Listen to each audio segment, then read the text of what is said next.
స్వాగతం సుస్వాగతం.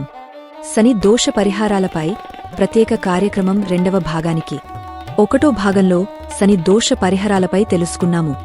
ఈ 2వ భాగంలో ఆ దోషాలకు ఉపశమనంగా ఉండే పరిహారాలు, నివారణలు వైజాగ్ నుండి శ్రీ సూర్యప్రకాష్ గారు స్పష్టంగా వివరించబోతున్నారు. శనిదోషం నివారణకు ఈ మార్గదర్శనం తప్పక సహాయపడుతుంది. ఓం గం గణపతే నమః. ఓం శ్రీమాత్రే నమః. అందరికీ నమస్కారం అండి. నా పేరు సూర్యప్రకాష్. ఈవేళ శనీశ్వరుడి యొక్క దోషం తగ్గించడానికి మన రెమెడీస్ని కొద్దిగా ఆధునిక కోణంలో చూద్దాం. శనీశ్వరుడు అంటే వాత సంబంధమైన ఇబ్బందిని కలగజేస్తాడు. శరీరం ఎప్పుడైతే వాతం పెరిగిందో ఆటోమేటిక్గా బద్ధకం అనేది పెరుగుతుంది. ఈ వాతం పెరగటం వల్ల బద్ధకం పెరగటమే కాకుండా శారీరకమైన నొప్పులు, కాళ్ళ నొప్పులు, కీళ్ళ నొప్పులు, నడుము నొప్పులు, ఇవన్నీ కూడా నొప్పులు అనేవి పెరుగుతాయి అన్నమాట. అంటే నరాలకు సంబంధించినవి, కీళ్ళకి సంబంధించిన ఇబ్బందులు ఎక్కువగా వస్తాయన్నమాట. అందుకని స్వచ్ఛమైన నువ్వుల నూనె శరీరానికి అంతా పట్టించుకుని గోరువెచ్చని నీళ్ళతో స్నానం చేయాలి. మనం చేయగలిగితే మనం చేసుకోవచ్చు, లేకపోతే ప్రకృతి వైద్యశాలలో కూడా ఆయిల్ మసాజ్ అనేది చేస్తారు. ఎందుకంటే శరీరానికి అంతా రక్త ప్రసరణ అవుతుంది. దానివల్ల ఈ వాతతత్వమైన వ్యాధులు రాకుండా ఉంటాయి, అలాగే తగ్గుముఖం పడతాయి, శరీరం కాంతివంతంగా ఉంటుంది. శరీరానికి రక్త ప్రసరణ అవటం వల్ల అన్ని భాగాలు బాగా పనిచేస్తాయి, మంచి ఆరోగ్యకరంగా ఉంటాం. అలాగే నువ్వులను ఆహారంగా తీసుకోవాలి. ఈ నువ్వుల్లో విటమిన్లు, కాల్షియం, మెగ్నీషియం ఇవన్నీ కూడా చాలా ఎక్కువగా ఉన్నాయి. కేవలం దానం చేయటమే కాకుండా వాటిని ఆహార పదార్థాలుగా, అంటే బెల్లంతో చిమిలికం చేసుకోవడమో, లేకపోతే నువ్వుపప్పు తినటమో, లేకపోతే నువ్వులు కూడా ఏదో విధంగా శరీరంలోకి మనం రోజు తీసుకునే ప్రయత్నం అనేది మనం చేయవలసి ఉంటుందన్నమాట. ఇదే విషయాన్ని చాలా ప్రకృతి వైద్యులు చాలామంది ధృవీకరించారు. అలాగే NIN, national institute of Nutrine, అంటే ఆహార సంస్థ, భారత ఆహార సంస్థ, ప్రోటీన్లు, విటమిన్లు చెప్పే సంస్థ అన్నమాట. అందులో కూడా ఈ కాల్షియం, మెగ్నీషియం, విటమిన్లు, మినరల్స్ అనేకమైన ఉన్నాయని నువ్వుల్లో ఆ సంస్థ కూడా ధృవీకరించబడింది. ఇక నడక నడవటం వల్ల మానసికమైన ఒత్తిడి తగ్గుతుంది. నడక ఎందుకు నడవాలి అంటే కాలపురుష చక్రంలో 10-11 భాగాలకి శనీశ్వరుడు అధిపతి. 10-11 భాగాలు మోకాళ్ళ కింది భాగం అని అర్థం అన్నమాట. ఈ 2 భాగాలు యాక్టివేట్ చేయాలి అంటే మన నడక బాగా నడవటం వల్ల ఆ శని భగవాన్ యొక్క నెగిటివ్ ఎనర్జీ అనేది చాలా మటుకి తగ్గుముఖం అనేది పడుతుంది. అలాగే ఉప్పుని శని అంటారు, అందుకని చేత్తో తీసుకోకూడదని అంటారు చాలామంది. ఇక్కడ చేత్తో తీసుకోకపోవటమా అనేది అది ముందు దాని యొక్క ఉద్దేశం అది కాదు. ఎందుకంటే శనిని ఉప్పు అంటాం కారణం ఏంటంటే ఉప్పుని ఒక ఐరన్ డబ్బాలో, మనం ఏంటంటే ఐరన్ చాలా స్ట్రాంగ్ కదా, అలాంటి ఐరన్ డబ్బాలు ఉప్పు వేసినా సరే ఆ ఉప్పు ఆ ఐరన్ని తినేస్తుంది. ఉప్పు తగు మాత్రంలోనే తీసుకోవాలి, దానికన్నా ఎక్కువ తీసుకోవటం వల్ల అదే పెద్ద ముప్పు. ఎన్నో రకమైన దీర్ఘకాలిక వ్యాధులకి తల్లి లాంటిది మాట ఉప్పు. ఇక్కడ ముట్టుకుంటేనే శని వచ్చేస్తుంది అన్నప్పుడు మరి కడుపులో వేసుకుంటున్నాం కదా రోజు అనేక పదార్థాల ద్వారా, మరి కడుపులో ఉన్న పేగులు, అవయవాలు ఎంత సున్నితంగా ఉంటాయి. చేత్తో ముట్టుకుంటేనే శని భగవానుడు వచ్చేసినప్పుడు కడుపులో వేసుకుంటే ఎంత ప్రమాదం.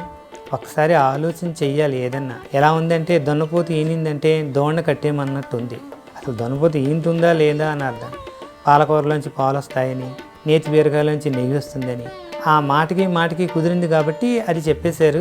అదే అపవాదు ఇంకా కంటిన్యూ అవుతానే ఉంది. నిజం నిద్ర లేసేప్పటికీ అబద్ధం ఆకాశాన్ని అంటుదట.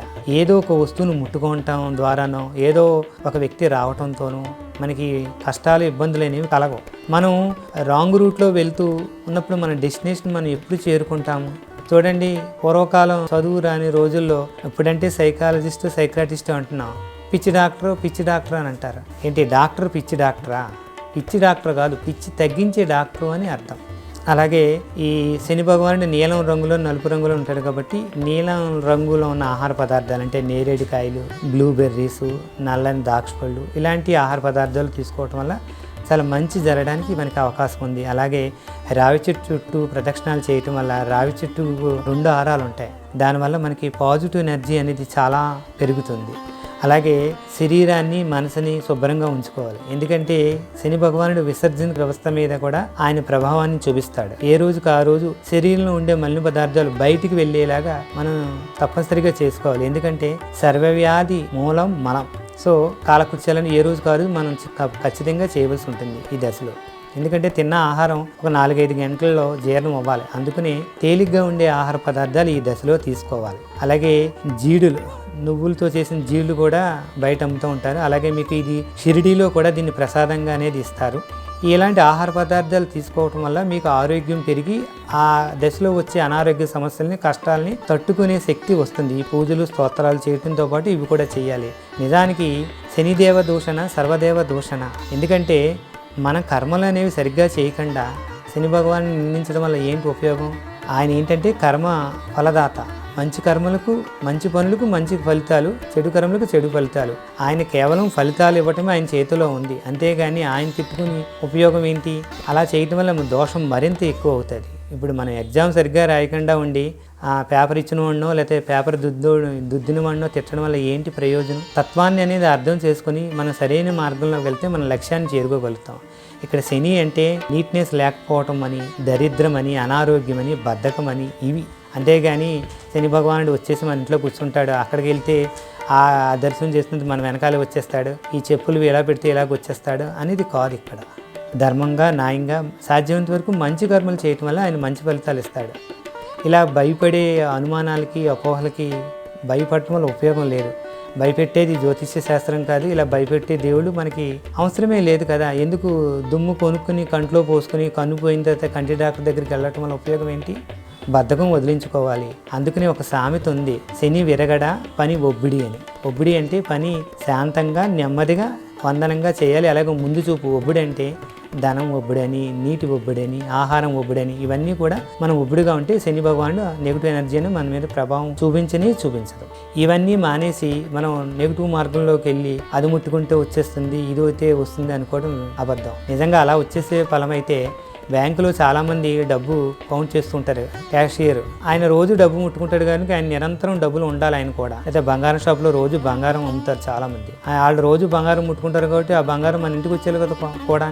సో అపవాదుల్ని మనని ఇబ్బంది పెట్టే ఈ నెగిటివ్ అని మానేయండి. సత్యాన్ని తెలుసుకోండి. యథార్థం లోక విరుద్ధం. కొంచెం వినడానికి కష్టంగానే ఉంటుంది, కానీ ఇవన్నీ ఆలోచించినట్టయితే దీని వెనకాల ఉన్న నిజం, సత్యం అనేది బయటపడుతుంది. మంచి కర్మలు చేస్తే శని భగవానుడు మన జాతకంలో మంచి స్థానంలో ఉంటాడు. మంచి స్థానంలో ఉండటం వల్ల మనం మంచి ఫలితాలు అనేవి తప్పనిసరిగా పొందుతాం. ఇది ఎవరినో ఇబ్బంది పెట్టాలని నేను చెప్పట్లేదు. ఇందులో ఉన్న సత్యాన్ని మీరు అర్థం చేసుకుంటారని ఉద్దేశంతోనే చెబుతున్నాను. ఎవరినైనా బాధ పెడితే క్షమించండి. ఆ పరమేశ్వరుడి దయ మనందరి మీద ఉండాలని కోరుకుంటూ మీ సూర్యప్రకాష్, ఆస్ట్రాలజర్, విశాఖపట్నం. ధన్యవాదములు. ఓం త్రయంబకం యజామహే సుగంధిం పుష్టివర్ధనం ఉర్వారుకమివ బంధనాత్ మృత్యోన్ముక్షి యమామృతాత్. మీకు ఈ వీడియో నచ్చినట్టయితే లైక్ చేయండి, షేర్ చేయండి, సబ్స్క్రైబ్ చేయండి. ఓం శ్రీ మాత్రే నమః.